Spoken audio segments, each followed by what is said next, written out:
Hey, I was thinking we could remodel my parents' house with your $70 million inheritance. Tom revealed an unexpected plan to me with a bright smile.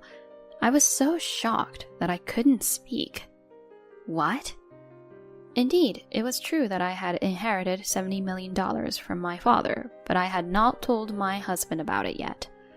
Recently, my relationship with my husband had been straining, and I, who had been considering divorce, and knowing that he was obsessed with money, kept the existence of the inheritance a secret.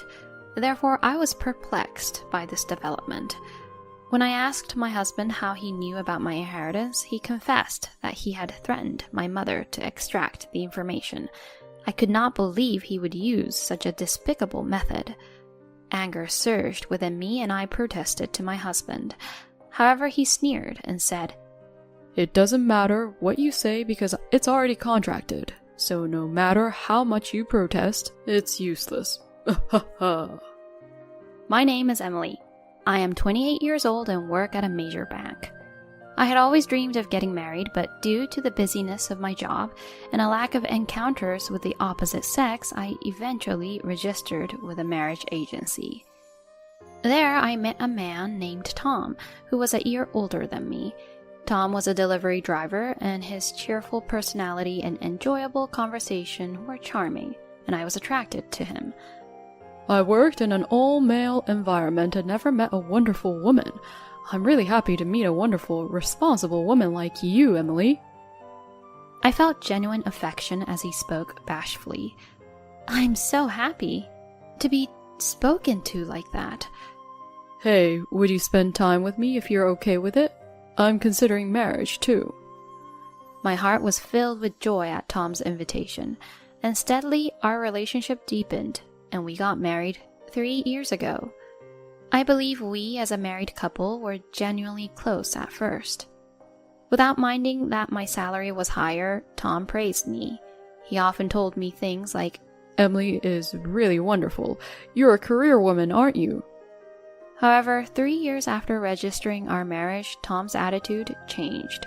He occasionally began to say sarcastically, You're happy, aren't you, being a high earner? And the change was not only in Tom.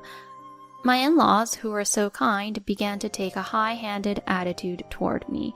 They were very kind at the beginning of our marriage, too. Oh, it's wonderful that you work at a major bank, Emily. You must have put in a lot of effort so far. I'm so happy that Tom's wife is a wonderful woman like you. No, not at all. I am the one who is happy to be married to Tom. My mother-in-law smiled and spoke to me with a grin. Similarly, my father-in-law warmly accepted us. While mother-in-law and daughter-in-law problems are often socially discussed, I never thought of such things. However, as time went on, my in-laws began to show their true colors. Emily, you earn a high salary, don't you? Can you share a little with us? There's a brand bag I want. You can gift it to me once in a while. My mother-in-law asked as if it was a natural thing to do.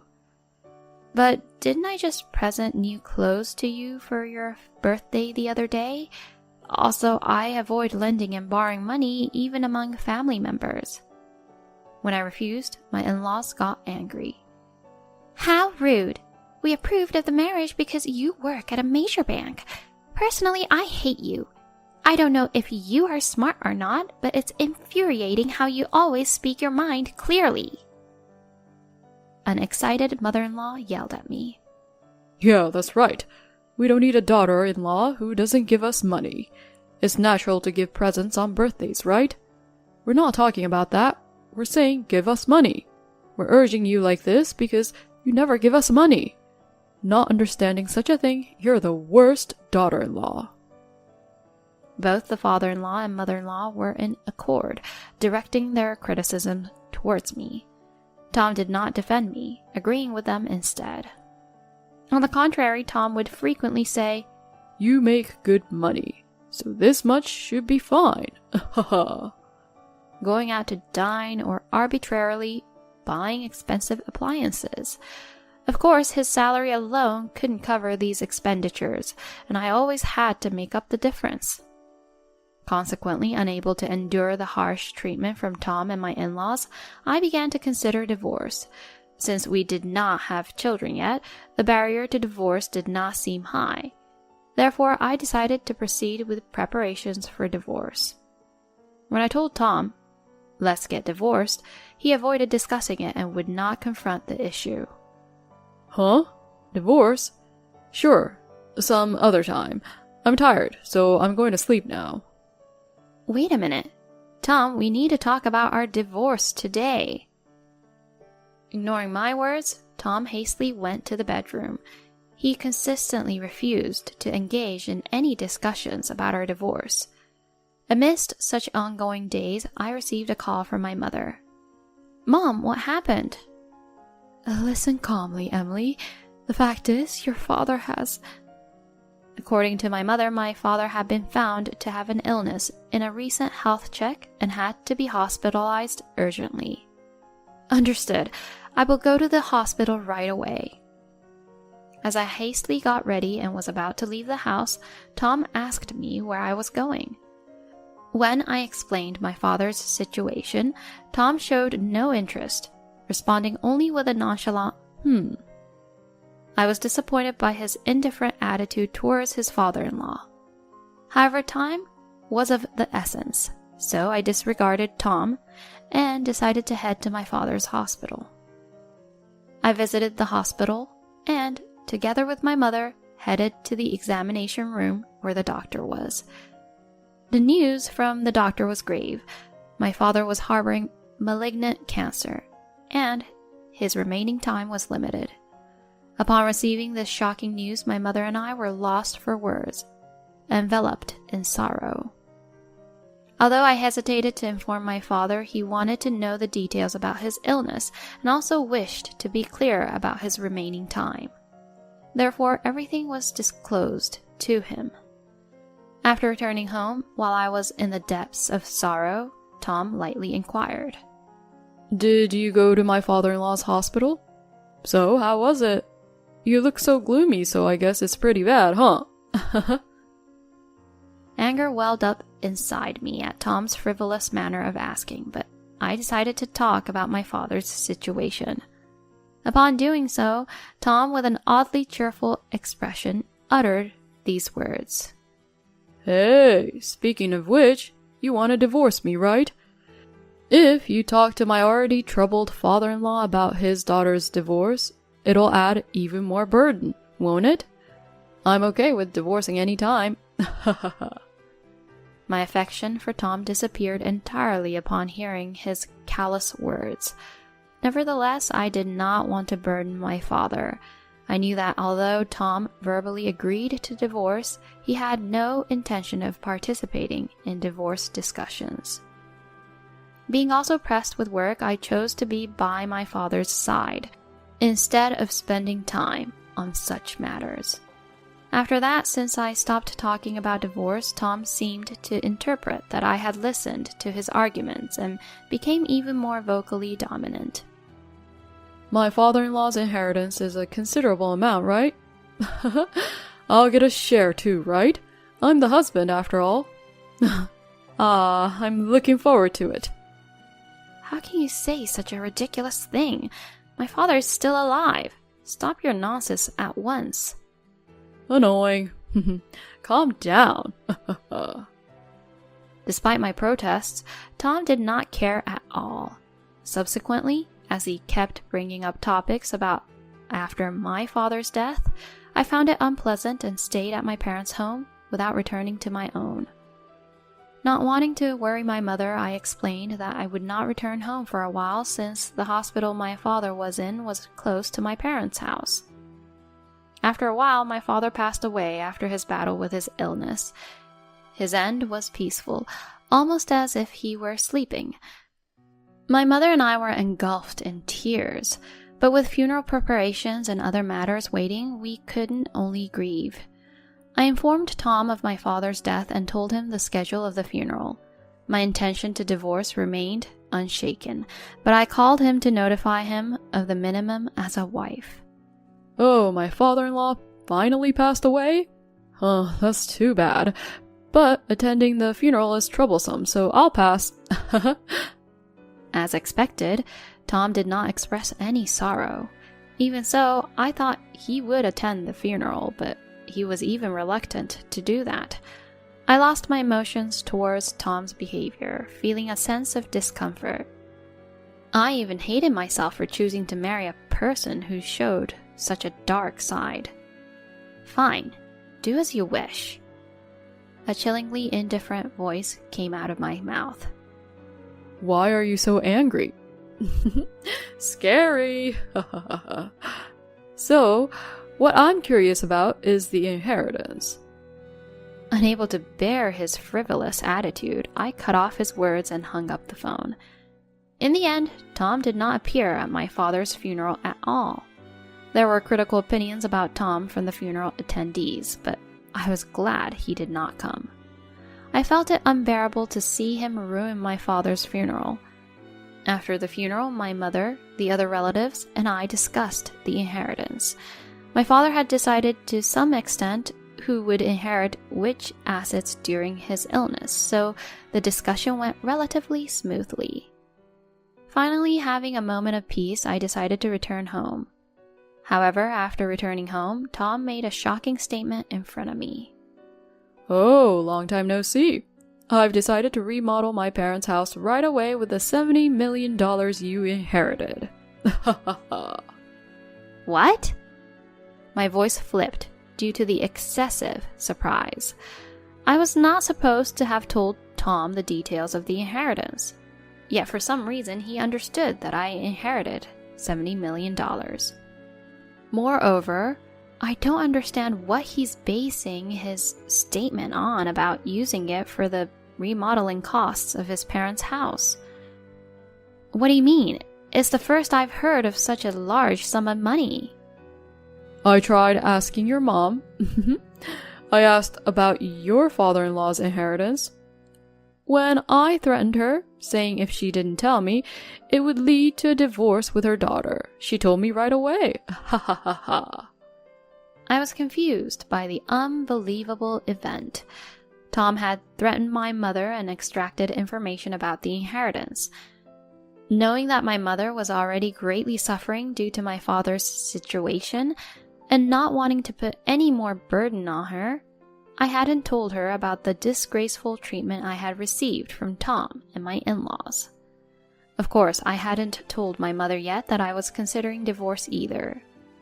Surely the timid mother must have compiled with Tom's demands, imagining how painful it would be for her daughter if she were to get divorced. I couldn't contain my anger and raised my voice. Whatever you say, it doesn't matter to me. I've already used $70 million to sign a contract for remodeling my parents' home. Heh? You managed to secure that contract? That's right. Getting $70 million was really lucky. It's really good that we're not divorced yet. He spoke smugly. While my mom and I were busy with funerals and greeting rounds, he seemed to have progressed the $70 million remodeling contract. I was filled with surprise and disgust and couldn't find the words to speak. So you're no longer needed. But I'm nice, so I'll give you a choice. Live with my parents or divorce. Choose whatever you want. Tom's smile was nasty. I sighed quietly and responded, "Divorce, but make sure you don't regret it, okay?" To my warning, Tom snorted. It's the bluster of a loser. Don't say stupid things. Then Tom opened his computer, printed a divorce from the municipal website, and filled in his part. Here, I've already written my part, so you fill in the rest. Make sure to transfer the inheritance to my account properly. I took the divorce paper from Tom, quickly packed my stuff, and left the house, while Tom kept nagging me till the last to not forget to transfer the inheritance. After returning to my parents' house, I signed the divorce papers and submitted them. When I explained the details to Mom, who was unaware that we had been having troubles, she was very surprised. Later, my mother apologized to me for telling Tom about the inheritance. "It's okay, Mom. It was also wrong for me not to say anything, but of course, I can't forgive Tom's actions." I said so and proposed to stay at my parents' house until I found a new place to live and got consent from my mother. The next day, I ignored all the many calls from Tom. Later, Tom visited my parents' house, rang the doorbell many times, and was making a fuss outside the door. I continued to ignore Tom, but he showed no signs of leaving. "Hey, open up. You're in there, aren't you? Open the door." "Emily, we're going to bother the neighbors at this rate. Maybe you should at least hear him out." I can't imagine he'll speak normally, but I'm also considering calling the police if needed. Thinking that Tom would continue to make a fuss in front of the entrance forever like this, I gave up and opened the door slightly. Of course, I kept the chain on for safety. "Stop it. You're bothering the neighbors." "Emily, when are you going to give me 70 million? You said you'd transfer it to my account. I can't pay for the remodeling."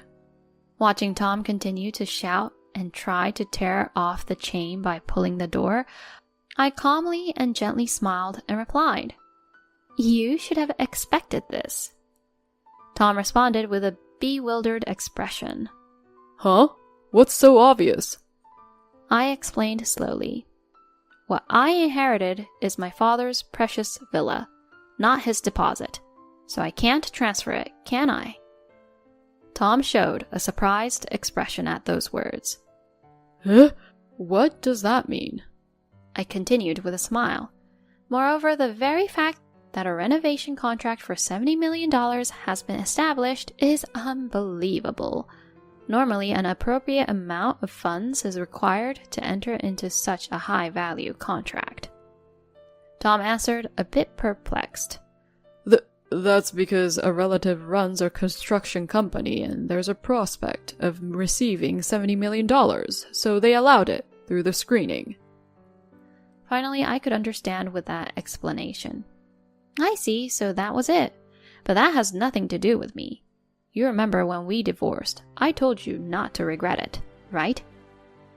Then Tom said, unable to suppress his anger. "Stop joking. What is that? I've already paid a deposit of $1,000. I was thinking about the rest of the payment. Now I can't pay it. What should I do?" Tom is panicking, his voice nearing a scream. "A wife's property should be her husband's. It might not be cash, but give me that 70 million villa. You only left the house yesterday and should not have filed for divorce yet. We are still a couple, aren't we?" I answered calmly. "You seem to misunderstand, but inheritance isn't considered marital property, so the inheritance is mine. Also, I have already filed for divorce. We're no longer a couple, but strangers." Tom expressed disappointment, speaking in an enraged voice. "Don't mess with me. I'll cancel the divorce, and give me the inheritance. Hurry up." Tom reached out his hands towards me, trying to grab me, so my mother immediately reported to the police. Tom pulled his hand back in a hurry when he saw my mother talking to the police, but then suddenly smiled. "That's right. I don't need you anymore." Then laughing, he quickly left the scene. After Tom left, the police arrived. Thanks to opening the front door and filming, it was expected that the police would be able to respond to the incident. I was contacted again by the police 3 days later. They had found documents related to my father's property, so I went to the police station. There, a shocking truth awaited. Tom, who had stolen the documents, took them from my bag while I was preparing to leave the house. "Tom, what's going on? Explain." I asked, filled with shock and anger. Tom replied with a sulky expression. "When I heard that you inherited 70 million, I thought there might be cash in the bag, so I rummaged through it. Then I noticed there were important-looking documents, so I kept them." However, Tom did not check the documents afterwards. It seems he realized the importance of the documents after hearing that my $70 million inheritance was not cash, but a villa, while he was shouting in front of my parents' home. Tom thought that by selling the official copy of the registration certificate, he could liquidate an inheritance of $70 million and had approached a real estate agent proceeding with the sale procedures, bringing his in-laws with him. But when I went to the real estate agent and tried to proceed with the sale, they said it couldn't be sold because the name on the registration is still your father's. Because the procedure for the change of name hadn't been completed yet, the property was registered not in my name, but in my father's. Even after the name change procedure is complete, it will only be in my name. And of course, since I'm not the person in question, it can't be sold either way. The staff who became suspicious due to Tom's dubious behavior reported it, and the police rushed to the scene, escalating the situation. I just went to sell it on behalf of my father-in-law. I didn't steal anything. No, I did not ask for any sale, and this person took the documents without permission. Tom was later arrested on suspicion of theft. Despite his desperate defense of his actions, the evidence was against him. Moreover, the document is a copy and it cannot be sold. Tom fell silent and eventually had no choice but to accept the arrest. Not only did the in-laws lose a down payment of $1,000, but due to Tom being arrested and consequently being exposed as a criminal in the media, their life in the local community became difficult, and they were ultimately forced to move. Later, the in-laws bore a grudge against the real estate agent who reported to the police, spreading false rumors and persistently making malicious prank calls. So the real estate agent, in retaliation, sued the in-laws for obstruction of business and fraud, resulting in the in-laws paying a substantial settlement to avoid a court battle. The in-laws, now in a predicament, called me for help. Emily, please, lend us some money. Our savings are gone after paying the down payment, and now we've had to take out a loan to pay the settlement. We're unrelated now, okay? We're divorced, so we are strangers to each other. But you're not struggling for money, right, Emily? Please, help us a little. We will pay you back. I can't trust you. I'm hanging up now. I spoke coldly, hung up the phone, and subsequently blocked their number. Of course, I had also blocked Tom's number. Afterwards, considering that Tom knew where my parents' house was, my mother and I moved just to be safe. The $70 million villa was officially put up for sale and quickly found a buyer. My mother and I, remembering my father, are spending our days peacefully. I am Olivia. My husband, Logan, is currently working hard at his solo assignment location. Originally, I planned to go with him, but the situation changed when my mother-in-law suddenly fell ill. Furthermore, my father-in-law already needed care, so I ended up living at their house, taking care of both of them. I thought I got along well with my in-laws, so I didn't resist the idea of living with them and was confident that we could get along well. In reality, living together was just as I had imagined. My in-laws and I had a great relationship without any issues. While Logan was away, we communicated regularly, and I kept him updated on his parents' situation and how I was doing. People around us would say that we had a good relationship, both as a couple and with his family. However, those peaceful days were disrupted by the appearance of that monster. The monster I refer to is Logan's older sister, Ava, who is 6 years his senior. Logan, due to the age gap, didn't play with Ava much when they were kids, and they didn't seem to talk much either. According to Logan, while he was very young, Ava was an active and lively child who preferred playing outside with friends. On the other hand, Logan often played alone indoors and enjoyed reading picture books and doing crafts, so he didn't converse much with Ava. However, there seemed to be a typical sibling hierarchy, and I heard that Ava would make Logan do chores that their mother had asked her to do, without their parents noticing. Logan, feeling obligated due to being the younger sibling, didn't really like Ava's attitude and personality that took advantage of this hierarchy.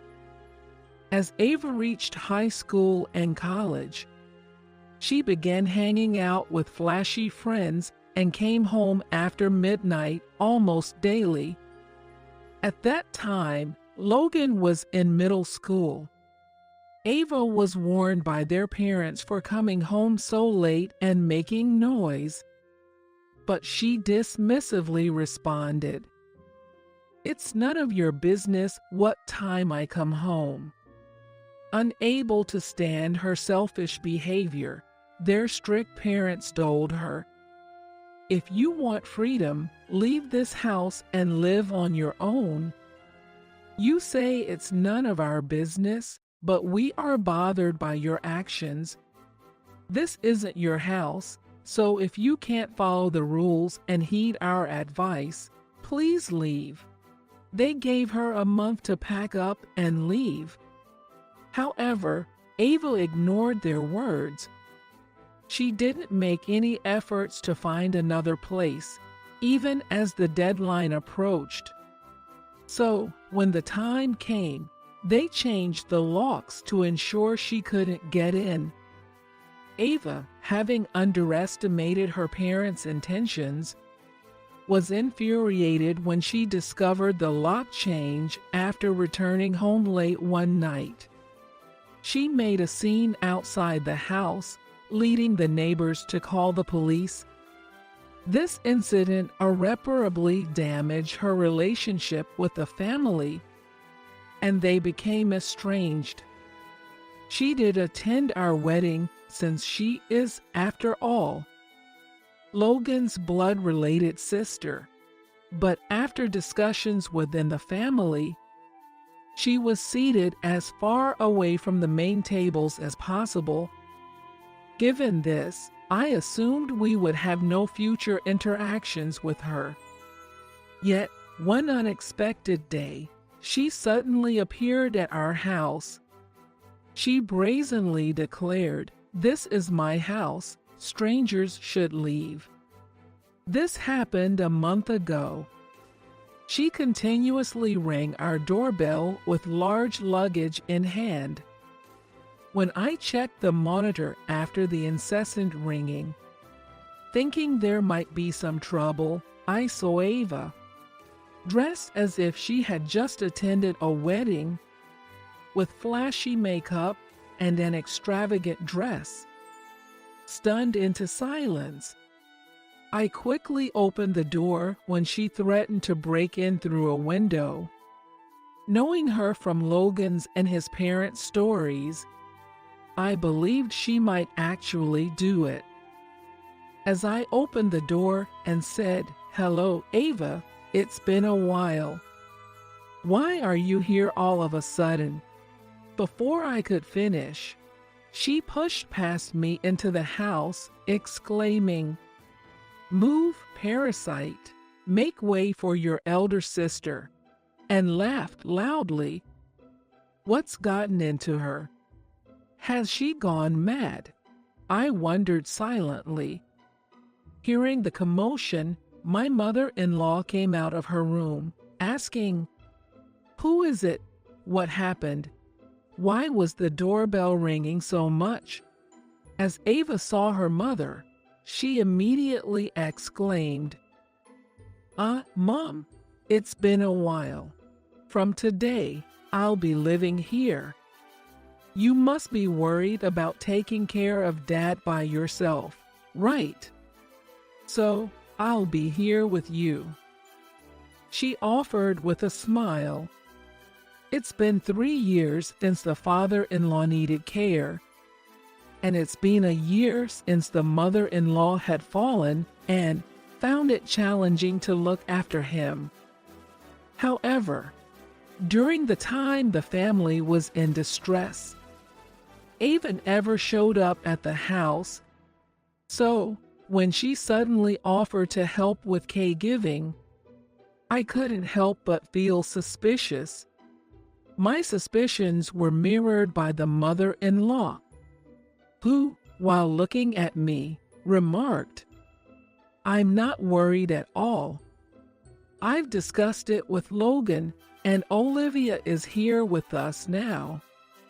Plus, you never responded when we reached out to you during the hard times. What are you thinking now, offering to help care for Dad?" Upon hearing the mother-in-law's words, Ava laughed and retorted, "Mom, I never said I'd help care for Dad. I'm just here because I thought you might be lonely. I won't be assisting with the caregiving."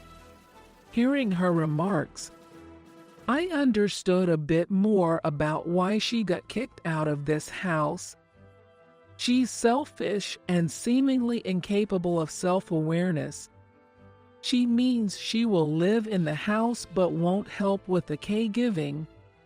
What's worse, she genuinely believes the mother-in-law will be pleased just to have her there. When the family is in desperate need of assistance, and a daughter provides none, it's hard to believe a parent would still want to live with her. The mother-in-law and I exchanged puzzled looks. "I don't necessarily want you here, Ava." But Ava insisted, "You don't have to be so reserved.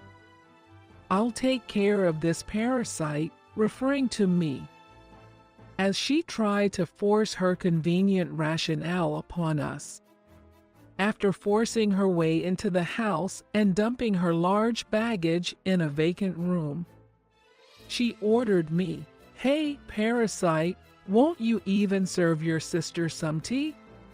This clearly angered the mother-in-law. "Ava, mind your language. It's rude to speak to Olivia like that." But Ava, with an air of indifference, retorted, "She's just leeching off you and Dad. She's after our family's wealth. Why else would she stay here instead of following Logan, who's working away from home? I see right through people like her. It's so obvious." Honestly, being accused of targeting their assets didn't resonate with me. I'd never heard of the in-laws having a fortune or possessing numerous valuable belongings. Why Ava was spouting such delusions was beyond me. But then she continued, "Look at this latest appliance. It's been 3 years since Dad needed care, and yet you can afford this. You must be using the family money, right? Which means there's enough wealth here to support a leeching wife. How wonderful to discover my parents are so wealthy." The mother-in-law and I exchanged bewildered glances. She silently appealed to me with a look of, "What do we do with her? Should we respond?" pointing at the self-absorbed Ava. But I quietly shook my head in a "let's leave it be for now" manner. While I may not have as much life experience as the in-laws, I've learned one thing from experience. Self-centered people like Ava, when faced with undeniable opposition, tend to self-destruct. She had suddenly appeared, calling me a parasite and accusing me of trying to grab the family's assets, even expressing these views to my bedridden father-in-law. Though the father-in-law is bedridden and requires care, he's clear-headed. Recently, he began self-studying programming on his computer. I genuinely respect the way he embraces life. Inspired by him, the mother-in-law has started studying design. I believe that as long as they continue cherishing their health and life, the in-laws will lead long, fulfilling lives. But with Avi around, I fear she might stifle their zest for life and waste their precious time. Once we confirmed that Ava had gone out after dumping her large luggage, the mother-in-law and I immediately contacted Logan. Upon hearing the situation, Logan decided, "I understand the current circumstances. Let's proceed with what we discussed earlier." 2 months have passed in Sava's intrusive arrival. She often stayed out late, returning in the middle of the night, and mostly slept until late in the evening. If we spoke slightly loudly, she'd immediately complain about the noise. Seeing her behavior and recalling that she'd been kicked out of her home during college, I understood why. As we prepared our plans, Ava confronted me one day. "Hey, it's about time you stopped hogging this house. What's wrong?" She continued to speak, her face red with anger, apparently because she didn't like my calm response. "What's going on? I told you not to keep staying in this house forever. You just want money, don't you? You're just buttering up my parents for their assets and relying on them endlessly. Stop leeching off them and get out," she shouted at me. I had anticipated such words, but I didn't expect them to be said so soon, especially since it's only been 2 months. I hadn't told her that I was working from home. She mocked me, calling me a parasite. But both my mother-in-law and father-in-law and I tried not to react. Perhaps this only fueled her behavior. However, this was evidence that things were going as planned. If that's how you feel, I understand. Thinking I had given in, Ava asked, "Really? You're finally leaving?" At that moment, I told her I had a gift for her. "I feel I have troubled you a lot, so as a token of my apology, I have prepared a spa trip for you. Please take a break and refresh yourself."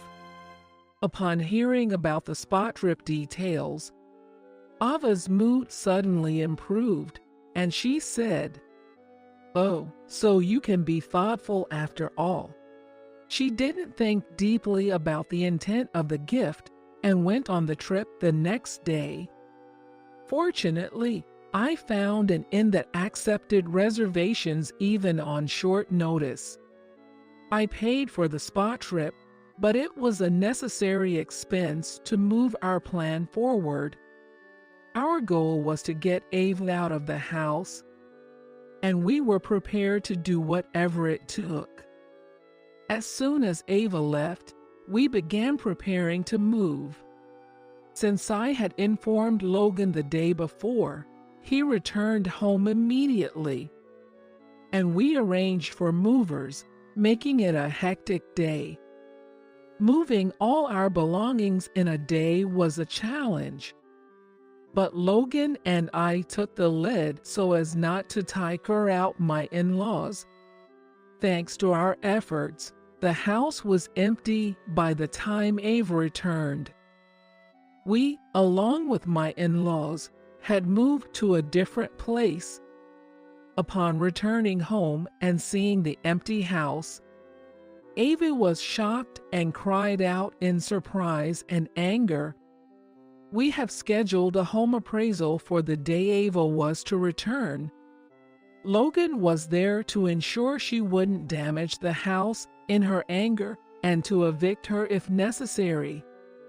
I was present and witnessed the entire event. What's going on? Why is no one in this house? Where's Dad, Mom, and what happened to those new appliances? I responded clearly to Ava. I'm sorry, but I bought those appliances, so I took them to our new home. In fact, 3 years ago, my father-in-law became dependent on care, leading him to quit his long-standing job. When I moved in, old appliances were still in use.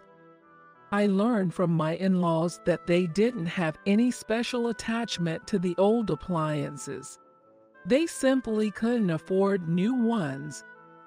Moreover, my mother-in-law had fallen ill due to excessive part-time work.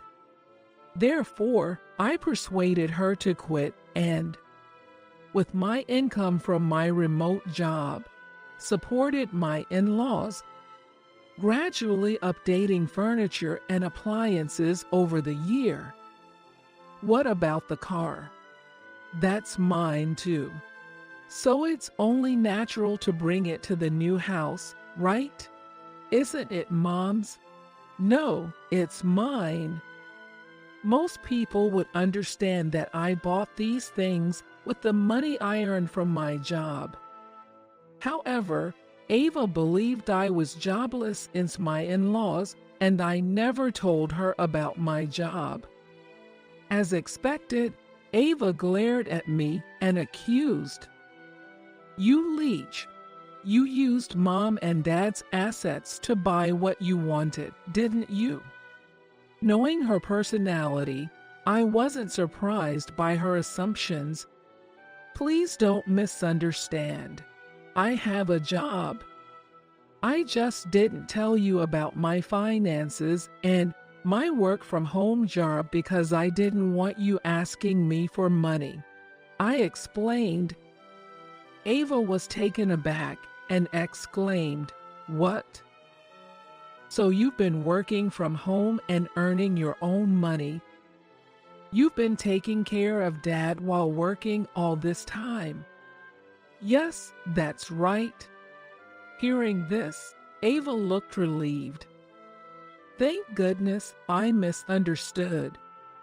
So that means you didn't touch Mom and Dad's assets, right? I really was taken aback by someone who only seems to think in terms of gain or loss, and only considers things in a way that's convenient for them. Logan, who was watching the whole scene, sighed and explained, "Look, our Dad and Mom don't have any assets.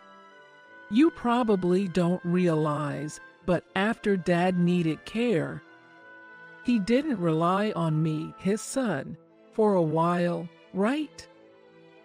During that time, they spent money on things they needed for his care. They've said that there isn't a significant amount of money left for us to inherit." "Wait, what? That's my money, isn't it?" "What are you talking about, sis? It's the money our parents earned."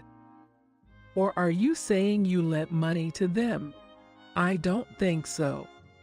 Hearing Ava's words, Logan and I were shocked. Despite being so self-centered in her youth, never getting in touch during our family's crises, and living on her own terms, how could she assert that all of our parents' assets belonged to her? Ava continued her argument. but I'm the eldest daughter of this family. Shouldn't the eldest son or daughter inherit everything? Although I'm the younger sibling, technically, I am the eldest son, you know. Huh? What are you saying? Hearing Ava talk, I was astonished. No matter how much she screamed, my parents' money is mine. It's their fault for spending it without asking me. The money wasn't going to appear. But seeing Logan, who was working at a company, and me working from home, she seemed to get a new idea and proposed. Exactly. You two should pay me back for the money our parents spent. I don't understand what you're saying. I refuse. How did you come to that conclusion? If you want money, earn it yourself. No one present agreed with Ava. Logan took out some documents to deliver the final blow. I've invited someone here. You need to talk to them. Ava thought the person was on her side and seemed excited. However, her hopes were quickly dashed. The papers Logan held were results of a private detective's investigation into Ava's infidelity. The person coming was Ava's husband, a fact neither Logan nor I or our mother-in-law and father-in-law knew. After Ava was kicked out of the family home, she moved in with her older boyfriend and eventually married him. And she hadn't informed the family-in-law of this. Even during our wedding, she never mentioned her own marriage. She has 2 daughters and a kind husband. Yet she returned to our in-laws' home because of suspicions of infidelity. Logan was suspicious when Ava suddenly returned and hired a detective. The investigation revealed Ava's multiple affairs. Her husband was coming to discuss this. Ava was shocked to see him, screaming, "Why is he here? I never told anyone I got married." Her husband reprimanded her. "You told me you had a rough childhood and didn't want any contact with your parents because they'd always ask for money. But this isn't what you said at all. Explain." It seems that when Ava moved into her then boyfriend's apartment after being kicked out, she claimed her parents took all her money and then abandoned her. When he confronted Ava about her affairs, she ran away, only for Logan to contact him days later, revealing her lies. One might wonder about the man who was deceived for years by such a woman. Afterwards, Ava was taken away by her husband to discuss their future. She resisted, but he forcefully took her to a car where presumably his parents were also present, looking ominously joyful. Rumor has it they didn't choose divorce, but are trying to mend their relationship. For the sake of their 2 daughters, Ava is under constant surveillance. Even when she shops, either her in-laws or husband accompanies her. Given her personality, she must feel suffocated. But she's probably grateful she isn't being sued for damages. Meanwhile, Logan's parents were able to move into an assisted living facility thanks to our financial help. We often keep in touch with our mother-in-law and father-in-law. They seem to be challenging themselves with new activities and enjoying their current lives happily. As for me, I've moved to where Logan has been assigned and am enjoying our time together as a couple without interruptions. We might be able to share some good news with our mother-in-law and father-in-law about a grandchild in the near future.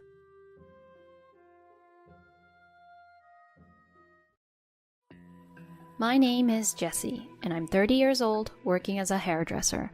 I'll soon be fulfilling my long-held dream of opening my own salon. I had set a goal to become independent by the age of 30. To raise the capital, I diligently saved every month. All my efforts paid off, and I found a property that was just right, even if it was modest. I could have borrowed money to start the business, but I had vowed never to do so after witnessing the hardships my mother faced. My father disappeared because he couldn't repay his debts, and my mother had to juggle multiple jobs to repay them.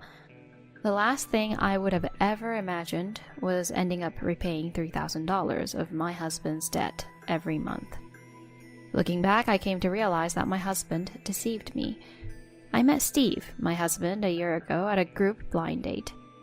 He was well liked for his good nature and intelligence, and I was proud to be his girlfriend. Steve was pampered by his 2 older sisters, making him quite spoiled. In contrast, I was known for my independence and maturity, which many thought complemented his nature. Despite working at a large corporation, Steve was frugal and did not spend money lavishly. We often discussed our saving methods and dined at reasonably priced yet delicious restaurants. When he proposed to me, I accepted without hesitation. We both wanted to keep wedding expenses low, so after registering our marriage, we only had a photo shoot without a ceremony. With preparations for the salon underway and limited time to search for a new home, I agreed to Steve's suggestion to live with his parents for the time being. The in-laws' place was a 2-story house, and we moved into the 2nd floor. I had only met my in-laws once, but they seemed lovely, and I believed we could build a good relationship. I even hoped they might help us if we ever had kids. However, one thing that stood out was my mother-in-law's deep affection for Steve. Being the long-desired boy born after 2 daughters and having landed a job at a major company, she frequently boasted about him, repeating how intelligent and outstanding he had always been. On the other hand, my father-in-law seemed relaxed and mentioned his upcoming retirement and how he's looking forward to enjoy his post-retirement life. But things started to get a bit off when discussing rent and living expenses after moving in. When I asked Steve about the amount, he responded he'd check. Can you pay $2,000 for now? What? $2,000? Isn't that a bit too much since we're living together? It's not that much. It's just that my dad's retiring this year, so their income will decrease. My mom said she'll help more around the house. Given that, $2,000 isn't too high, right? Alright, so we'll split it $1,000 each, okay? I proposed. Steve then avoided my gaze, looking uncomfortable. What's the problem? There's something I haven't told you. It's hard to say, but I have debts. What? Why didn't you mention this before? How much do you owe? I can't tell you that. Tell me. I had never imagined my husband would have debts. With a strong aversion to debt, I pressed him for the truth, and he finally spilled the beans. I'm sorry. I think it's about $30,000.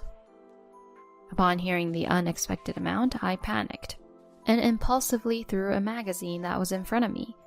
Steve, looking genuinely remorseful, said, I know I should have told you. I had always intended to tell you before we got married, but I just couldn't bring myself to do it.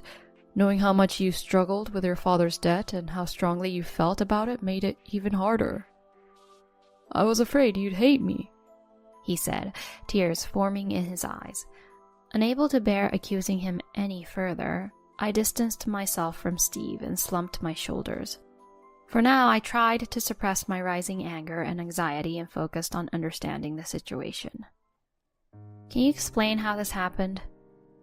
There was a time when I got hooked on horse racing. I was obsessed with it for about a year. The more I lost, the more I thought I could win it back next time, and my debt just kept growing. But I've completely stopped now. Steve was on his knees, looking apologetic. I had always seen him as a careful spender just like me, but it turned out he had been tight on money because of his debt repayments. Given that we had already finished preparations like marriage registration and moving in, walking away now wasn't as simple as it seemed. Even considering divorce was out of the question. So I kept racking my brain for solutions to this unforeseen situation. Fine, I'll handle the $30,000 repayment. The moment I said that, Steve's gloomy face transformed, and he looked at me with hopeful eyes. However, there was a clear expectation in his gaze towards me. I immediately clarified. Don't get me wrong. I just can't bear the fact that we have this debt. I want to repay it immediately. But it felt like the expectation in Steve's eyes hadn't vanished. In this situation, it would just be me taking on the debt Steve created. I can't just repay it without setting conditions in return. I'll handle the debt, but you need to contribute to the rent and living expenses at home. It's your family home, so there should be more flexibility, right? Steve nodded with a look that seemed to be entirely relying on me. Currently, he was repaying $1,000 every month, and at this rate, it would take more than 3 years to clear the debt. We'll repay the debt in a year. I decided to repay $3,000 every month and settle everything within a year. The idea of waiting for 3 years before even considering having children felt too long. I had planned to run the beauty salon with 2 stylists, but I decided to cut costs by only hiring an assistant, increasing profits. It might be hard work without a stylist, but if my mother-in-law helps with the housework, I can concentrate on my job. When I started discussing specific repayment plans, Steve brightened up and nodded, then suddenly began. Actually, there's something else I haven't told you. It was about his job. He worked at a major company, but his relationship with his boss did not go so well that he decided to quit. Now he works for a subcontractor who took a liking to him. His salary is about half of what he used to earn. But he hid the fact he quit due to his high pride, kept it a secret from friends and family.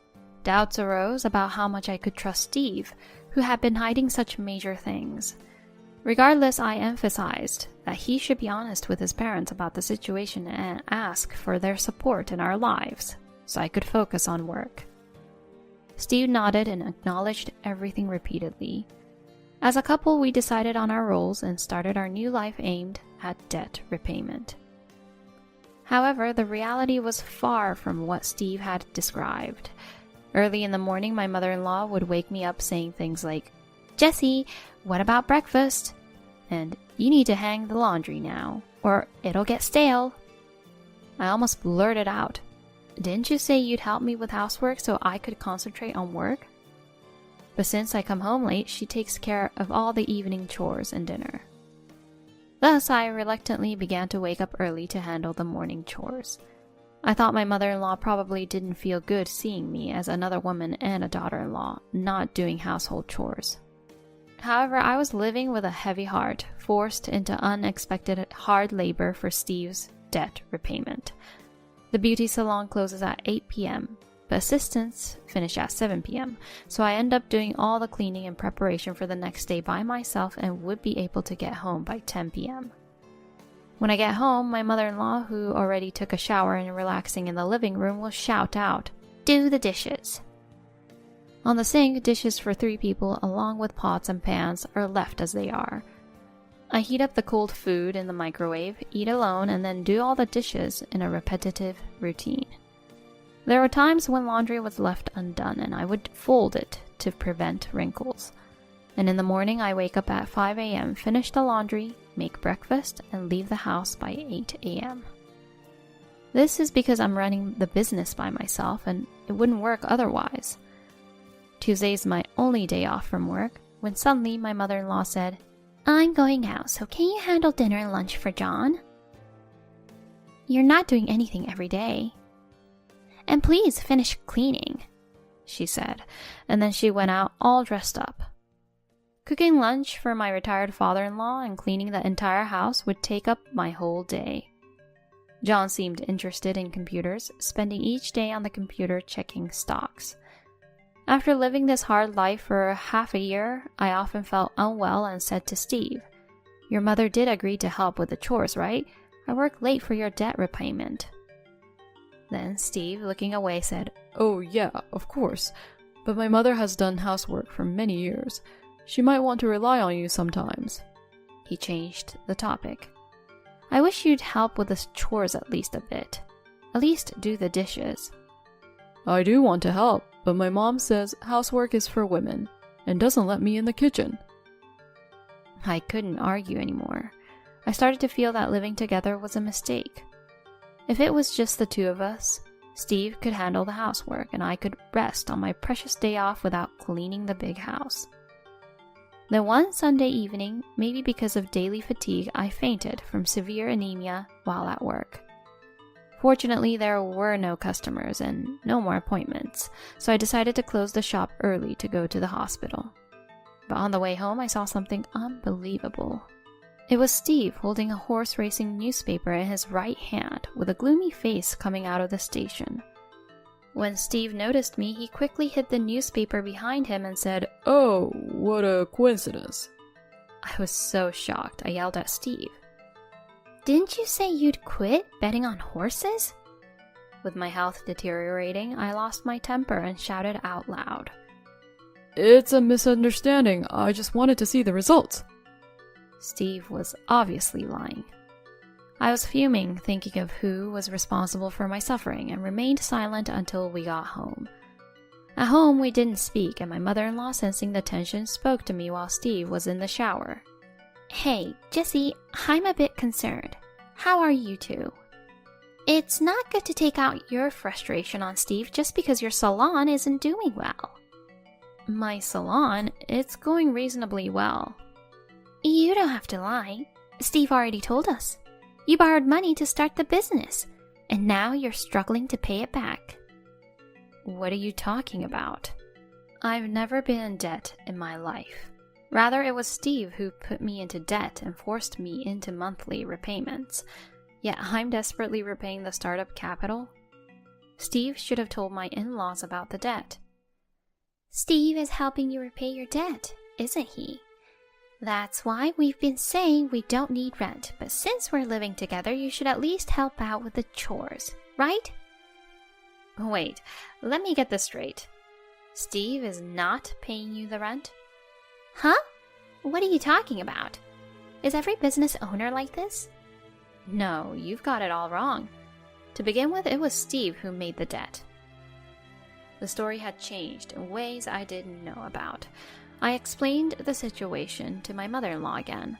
I told her how I'm repaying the debt that Steve incurred by $3,000 every month, and that Steve had told me she would help with the housework so I could concentrate on my work when we moved into their home. After quitting a major company in a short period of time and switching jobs, he is now working at a company that pays about half of his previous salary. My mother-in-law shook her head in disbelief and said, I knew you were just making things up, just as Steve has said. Is it every business owner's skill to be good at lying? It seems she believes everything I say is a lie. It's all true. I even saw Steve at the station today after he came back from the horse race. You and your lies. Steve left for his part-time job this morning.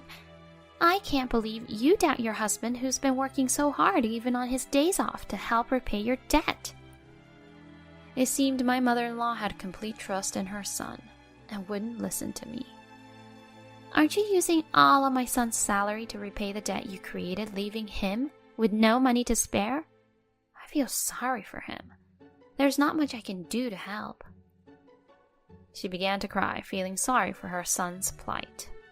It seemed that Steve wasn't paying any rent or living expenses to his mother, but rather was getting pocket money from her to spend freely. Honestly, John and I have been talking and wondering if this marriage was a mistake. We couldn't tell just from meeting you once that you were so unreasonable and dishonest. I wanted to retort, but felt it would be pointless. As I sat silent, Steve came out of the shower and asked carelessly, What's going on? This infuriated me and I shouted, What were you thinking? Lying to your mother like that? Aren't you ashamed? In her agitation, the mother-in-law confronted Steve, saying, How dare you act so superior to my son? You're the one who's lying and pathetic. Steve, not fully understanding the situation, looked shocked and hid behind his mother. Seeing his reaction and reflecting on my own desperate efforts to repay the debt without knowing the truth made me angry and frustrated. Tell the truth. Admit that you made the debt, I shouted. But Steve quickly stepped forward and said, Let's not talk about this here. Let's go upstairs. Calm down. And forcefully took me upstairs.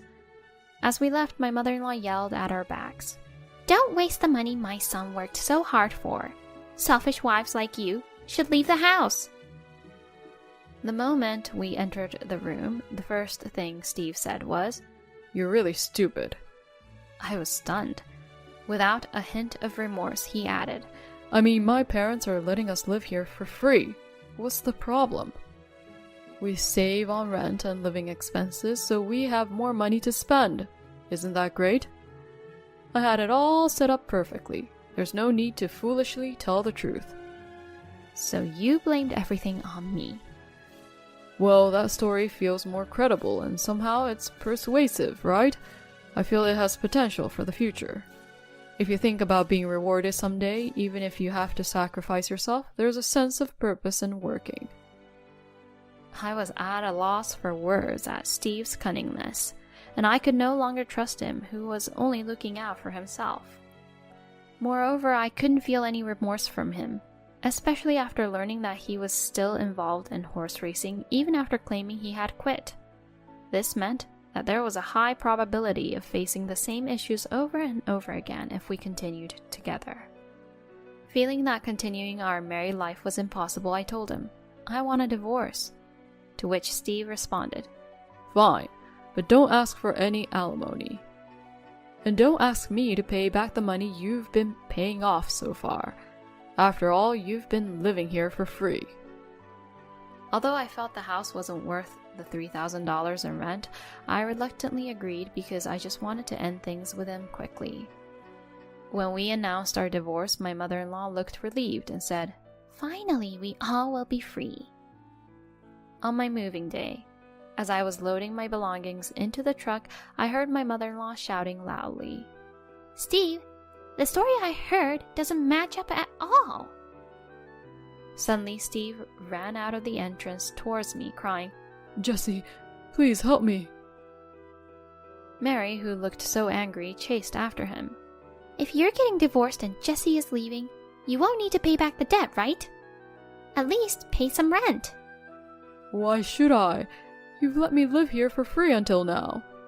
Your father invested all his retirement money in stocks, and we don't have any extra. Now the only one we can rely on is you, Steve. Looking, I could see my father-in-law peeking out from the living room window, looking guilty. I knew he checked stock sites on his computer almost daily. Maybe he lost a lot from novice investing. It seemed that in an attempt to recover the losses, he dug himself deeper. Maybe it's hereditary. No, I'm also stretched thin. I still haven't finished paying off my debt, and my salary is so low. I can't do what's impossible. Steve exclaimed, abandoning all pride, shook off his mother and ran towards me. Jesse, please, let's talk one more time. Please don't abandon me. He knelt before me in deep apology. I stood in shock at his pitiful state. The mother-in-law smacked Steve's back hard. You failure! I can't believe you're my son! There was no trace of the smart son who once worked for a big company. Then John came out slowly and said to me, I'm sorry for all the trouble. I think we'll sell this house and start over. Please, forgive my selfish family. In a polite tone. Steve shouted selfishly, Dad, what are you saying? If you sell the house, where will we live? The mother-in-law, seemingly in shock, sat down and wept. The last scene I saw of the two of them, utterly devoid of pride, was pitiful, but given how they had selfishly pushed me into a corner, I thought they got what they deserved. I left the scene feeling refreshed. Even though the drama seemed to continue, once I finished loading my belongings, I left immediately. That was the last day I had any connection with Steve's family. From what I've heard, they indeed sold the house as my former father-in-law declared and are now living in a cheap rental. The former in-laws are desperately working at a senior employment center to pay off their son's debt and their living expenses. Steve, monitored by his mother, is reportedly working even on his days off to repay his debts. He probably can't go to his beloved horse races. Having worked tirelessly to repay Steve's debts after a marriage, this is what I expected. Now my beauty salon business is flourishing, and I employ 2 stylists. I'm filled with satisfaction and joy every day at work. A beautician I met recently offered me an opportunity to train in Italy. I'm thinking of focusing on that training, leaving the salon operations to my 2 stylists. If I had continued my marriage, such an opportunity wouldn't have come my way. Every day I'm convinced that my decision to divorce was right.